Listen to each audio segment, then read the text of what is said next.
Hello, welcome to my channel. My name is Catherine and this is So Much Sewing. This channel, it's all about sewing, good old-fashioned home sewing. So if you are interested in sewing, if you're obsessed with sewing like I am, then I hope you'll stick around. If this is your first time here, welcome. Please come in and spend some time with us. I would really appreciate that. If you like what you see, please hit the subscribe button, click the notification bell so that you see whenever I post a new video, and give me a like. That would be amazing. And if you've been here before, thank you so much for coming back. It's really nice to see you here again, and I love filming these videos for you, so thank you. Today's video is telling you all about a really lovely catch up that I had with a couple of other New Zealand sewing vloggers, Deb from SlapHappy Sewing and also Stacey from Stacey J Design Studio.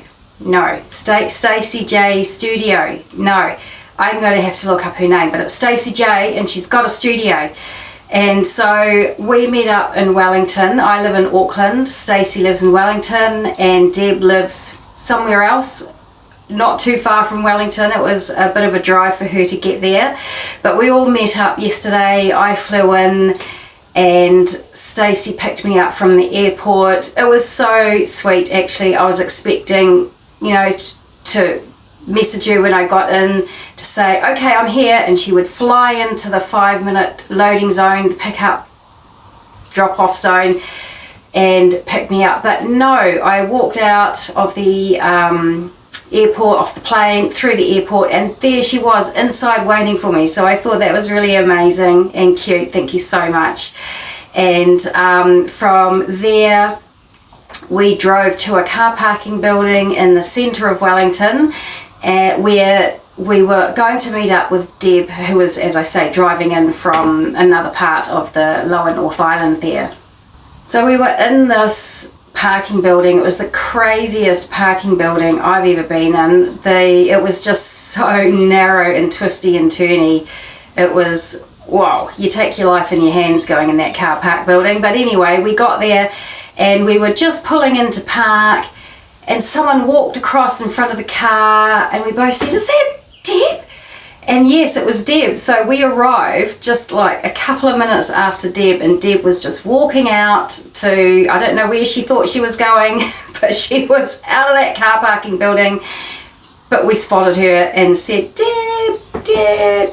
And so we all met up in the car park building, which is pretty funny. After we'd all met up, we then walked round to a cafe called Midnight Express, and we had a great breakfast there, just chatting and catching up, talking like we knew each other. It was very strange because it sort of felt like we knew each other, even though we'd never met each other before. I had spoken with Deb on the phone a couple of times, but I'd never spoken with Stacey before. But we all got on beautifully. There was lots to talk about. Sewing, of course. Also being women of a certain age did come up. And so we had an amazing breakfast at Midnight Express, and then we were off on our adventure. We went, Stacey was amazing. She played chauffeur and she drove us all over Wellington to different spots. In fact, I don't even recall the names of half the places we went to. There were two stores that really stood out in my mind, and one was the Fine Cloth Company, which also runs out of the same premises as the Fabric Warehouse. It's a husband and wife team, and Tracy does the fine cloth side of it, and Steve does the Fabric Warehouse. So I'll get to that in a moment. But the other favourite place I went to was a place called Stitchbird.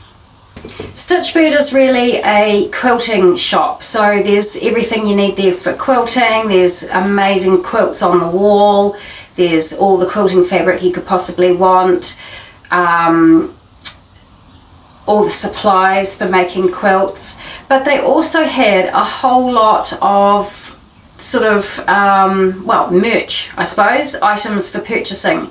There was all sorts of sort of gifty type things, But there were beautiful journals with amazing pictures on the front, amazing pictures throughout the journals, you know, illustrated diaries. There were mugs and just all manner of pottery and just things, great things for gifts.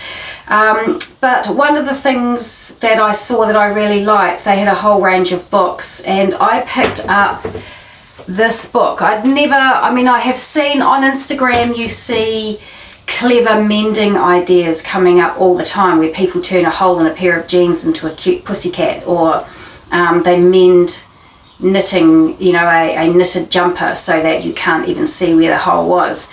And there's the whole Japanese philosophy, I can't remember what they call it, but you mend things visibly. So you don't mend it so that it looks like it's never been worn and never been broken. You mend it so that it looks like you wear it, you love it, you've mended it, and you're just going to carry on wearing it. I think it's really started for china objects, pottery objects, where if you have, for example, a plate and you chip a big chip off the plate and you've got the chip, you then solder it together with gold or with some metal, you know, so that you can actually see where the join is, and you just appreciate the fact that this is a well-loved, well-used piece of whatever it is, and it's been mended so that you can continue to enjoy it. So I really love that philosophy, and I picked up this book, Joy for Mending. And so as you can see, I mean, that's an example on the cover there, on the jacket, where they've just patched it. There are other more sort of intricate things in here. Look, here's a pair of gloves where the thumb has been mended, you know, obviously mended, and no one's tried to hide the fact that it's a well-loved thing, and it's been mended because it's been used so much. And what did I see that was particularly, I liked it. Here we go. Under the jumper there, under the arm of the jumper. And it's not even a particularly nice colour. I probably would do something, a different colour. But I mean, that's just another example of everyday mending of objects that, you know, so they've obviously got a little bit of a hole or a stain perhaps on that jumper, and so they've put an embroidered a picture on there. Another example of a cardie that's been much loved and got a hole in it, so rather than get rid of it, they've just put a little embroidery over the top of it. So I'm going to have a good sit down and have a look at that book. I haven't had a good look at it yet, but that was one thing that I got from Stitchbird. And like I say, there's all sorts of stuff there. I think Stacey purchased a piece of fabric, and she got a piece of jewellery there. She got a ring. You wouldn't call it fine jewellery, but it's not cheap old tat either. She got a lovely ring there. There's earrings there, all very reasonably priced, but really nice. So if you're ever in Wellington, go and check out Stitchbird. They've got a great online presence as well. Look them up. I'll link them below. And the service was lovely, and it was just a really lovely shop. Another shop we went into was Buzy Be Quilts, and that also was an amazing shop, crammed full of stuff, obviously all about quilting. So much quilting fabric there, made up quilts on the wall. There was actually a really gorgeous round quilt. It wasn't that large, but it was a lovely round quilt that was hanging above the door, and it was all Buzy Bees, so obviously made for the store. But they also had knitting there, knitting wool, knitting supplies. So again, another lovely Wellington store. It was so nice to visit another city and to see independent stores. I love supporting independent stores, and I love seeing the variety that independent stores provide. You know, the larger stores, the Spotlight, the Lynn Crafts, the Ribbon Rose, all those things are great and they have their place, but it's you know, where would we be without our independent suppliers? So wherever we can, it's amazing to support them. And probably my most favourite stop there was at the Fine Cloth Company slash the Fabric Wholesale. Fabric Warehouse, I think it's called, sorry, Fabric Warehouse. Now the Fabric Warehouse doesn't have an online presence. It doesn't have its fabrics listed anywhere. I think they've got a Facebook page with some sort of general pictures, but there's not individual write-ups and pictures for each of the fabrics that are available. You just go in there and it's like, wow, so much to choose from. Tables and tables, racks and racks of fabrics at really great prices. They had a table full of designer offcuts, well, not offcuts, they were dead stock. There was Trelise Cooper and some other designers which Steve did tell me, but they've just gone out of my head, sorry. But so, you know, a Aladdin's cave of amazing fabrics in there. And of course the Fine Cloth Company, they do have an amazing website presence, so you can go on there and have a look at everything that they've got available. And there was a lot of beautiful linens that I had to just say to myself, actually I've got a whole bunch of linen at home that I need to work my way through, but you know, great fabulous colours. And there was a beautiful check that I was so tempted, and I think I've got a picture of it, so I'll pop that in. I was really tempted by this one. But I did buy a couple of fabrics from there, and I've actually got some photos that I took of Deb and Stacey in the store, and Stacey took a video which she sent me, so I'll pop that in as well. And you'll see just how much fabric is on the tables and on the racks. So I could have gone absolutely berserk there, but I am trying to be mindful. I've been banging on about this a little bit lately. Actually, I'm sorry if it's boring, but I've got a lot of fabrics and I need to work my way through them. There's no sense buying more fabric to put in the stash. You know, often you buy stuff and you love it at the time, you put it away waiting for that, just that right garment to make it into, and the right garment or the right pattern never comes along, and it's left sitting in your stash, and you look at it one day and you go, oh,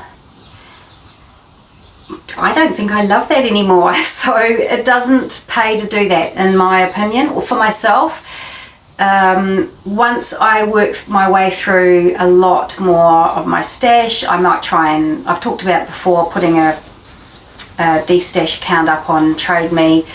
I might de-stash some, and once I've got to a level, then I will just buy project by project. But I did buy this cotton.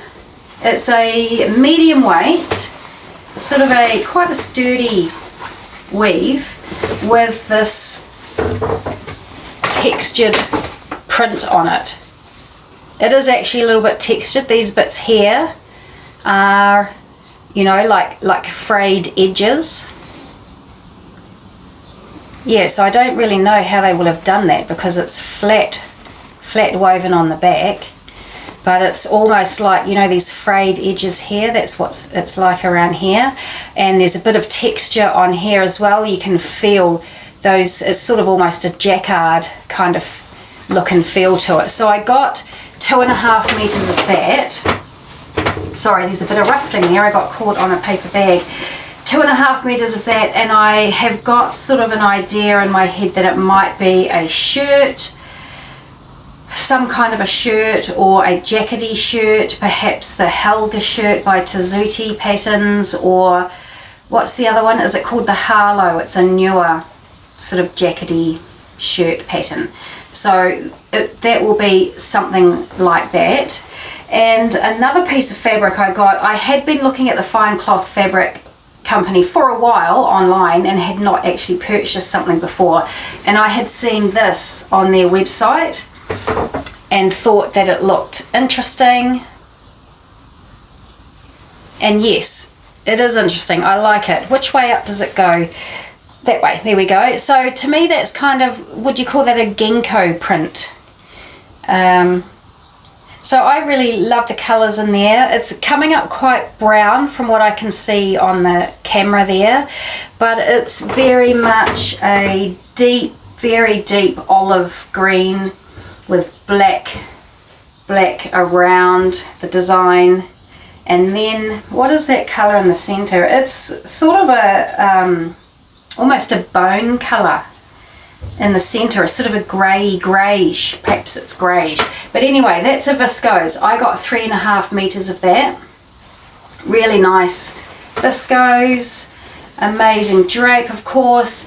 And my immediate thought, and actually Stacey had the same thought, we both had the same thought as we were standing there looking at it, that it would make a great Sydney dress by Stylark. So I do have the Sydney dress by Stylark, but I've got it in the size band, size 18 to 30. And of course I feel that Stylark patterns do make up quite large. So I think I probably need to make a 14, a 16 at the maximum and a 14 probably. So they had their Black Friday sale on. It's still on.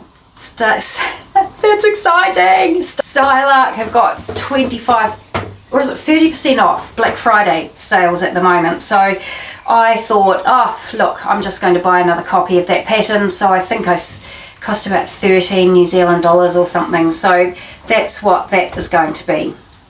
Actually, everybody's got sales on at the moment, haven't they? Chalk and Notch. I'm so tempted by the Marcel dress. I've been looking at that, and I've just about pushed the go button so many times. But again, I'm trying to be practical and sensible about what I do purchase. You know, it's not about saving money, although who doesn't want to save money and not overspend these days, but it's more about just being sensible and practical. And actually it was interesting chatting with Deb, because Deb's very much about frugal sewing. I think she probably gives Sam from Frugalissima a run for her money. Deb gets most of her fabric from charity shops and, you know, purchasing them online on Trade Me, which, as I've mentioned before, is like our Craigslist or our eBay, Gumtree, that sort of thing. And she loves to repurpose and upcycle and that sort of thing. So, you know, getting a little bit of that sort of vibe from Deb as well yesterday, it just, you know, it just reinforced that, you know, I want to try and be a little bit more sensible and frugal with my purchases and the things that I make. As part of our day, Stacey and I did a swap with some fabric. We had talked about this before. Stacey got the Nightfall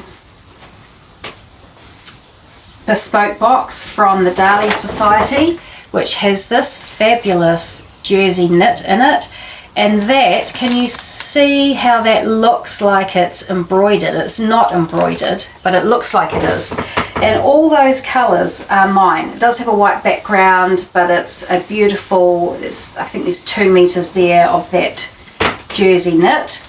And Stacey said to me, those are your colours. And I said, why? Yes, they are my colours. And I realised that I had a piece of fabric from the Dahlia Sewciety that I wasn't going to use. It was from the Frida Kahlo box several months ago. And so, gorgeous cotton lawn, really lovely fabric, but I just couldn't see me using it. So when Stacey said, oh, these are your colours, I thought, those are Stacey's colours. Would you like to swap? And she said, yes. So we swapped. And I'm super happy with that. I've got an idea, actually I'll show you in a second, of what that might be. And she's got some plans in mind for that Frida Kahlo fabric. So win-win. Deb brought along with her some patterns that she knew she wasn't going to be using. She's having a bit of a downsize at the moment, so she's getting rid of a lot of things that she knows she's just not going to use. So she brought a selection of patterns and said, if you like anything, take it. So I just grabbed this Young Fashions sweatshirt and hoodie. My granddaughter is 5, but she's very tall for her age. She's not, you know, she's not chunky, she's not overweight, but she's just a really big girl. She's wearing size 8 clothing, and she's only 5. So this, you know, I've got several patterns that I purchased for younger kids, and they only go up to size 6 or size 8. And so, and I'm looking at online at patterns, and you know, the size bands are up to size 8, or they're 8 or a 10 upwards. So I've just realized that I need to buy larger sizes for her. There's no point me buying small sizes that only go up to size 6, because she just won't get use out of them. And also Stacey had some patterns that she brought along as well, and again said, look, if there's anything there that you would like, please take it. So I got this pattern here, and I know from experience with Vogue patterns, actually that's what I'm wearing today. I'm wearing a Vogue pattern. I can't remember the number, but I'll put a picture up here. I made this in a size down than I should have made, just as I did with another Vogue top recently. I should be an XL going by the body measurements, but I know that they make up large, so I made a size large, and that top actually ended up, I think, 2 sizes too large for me. And I think this top here I made a large, and I could easily go down another size as well. So this size range was the L, XL, XXL, and I said, oh, I don't know if I should take this one. And there's also the next size down, the extra small, small and medium. So Stacey said, oh, take them both, and then you've got all your bases covered. So it'll be interesting to see what size I end up making in that pattern, whether it's the medium or whether it's the large. So I'll make up a twirl just to see how I go. And actually that brings me to another thing. Stacey gave both Deb and I some of this fabric, which she made a top out of on her channel. I can't remember what the pattern was, but it was a sort of a t-shirty top thing. So I've got about 2.5 meters here, and Deb got 3 meters, and I think we're supposed to be doing some kind of collab on it, but I don't really know yet, don't know what the details are. So perhaps I could make a twirl out of this and this top, and that top, I think the final plan would be to use this fabric in it. So all sorts of things going on there. So that really is it. That was my trip with Stacey and Deb in Wellington. I had a wonderful time. It was so nice to meet up with the ladies. It was so amazing that they wanted to meet up. It was amazing that Deb drove for 2 hours or whatever it was to come and meet up with us, and Stacey drove in from where she lives, which was about a 45-minute drive, to pick me up from the airport and drive us all around Wellington. I was only there for a few hours, but they were fun-filled hours. I had a great time, and it was so nice to meet the ladies. So we did say that we would do it again, and I'm sure that we will. But anyway, so that's the end of this vlog. Just wanted to catch you up with the meetup that I had, and all the little bits and pieces and goodies that I acquired throughout the day. And I did buy a pack of labels for each of Deb and Stacey, just to say thank you very much for meeting up with me. So I will leave it there. I thank you for joining me today for this quick little catch up, and I'm about to start filming another video where I will talk about some patterns that I have in my stash and what I think about them. So I hope you're well, I hope you're happy, I hope you're getting lots and lots of sewing done, and that you're really enjoying what you're doing and what you're producing. Please tell me about it down in the comments below. I love chatting to you guys about what you're making, what your thoughts are on certain things. So please keep the conversation going. This is not a one-way conversation, not a one-way relationship. I want to hear from you guys as well. Anyway, that is it. I'll see you again next time. See ya.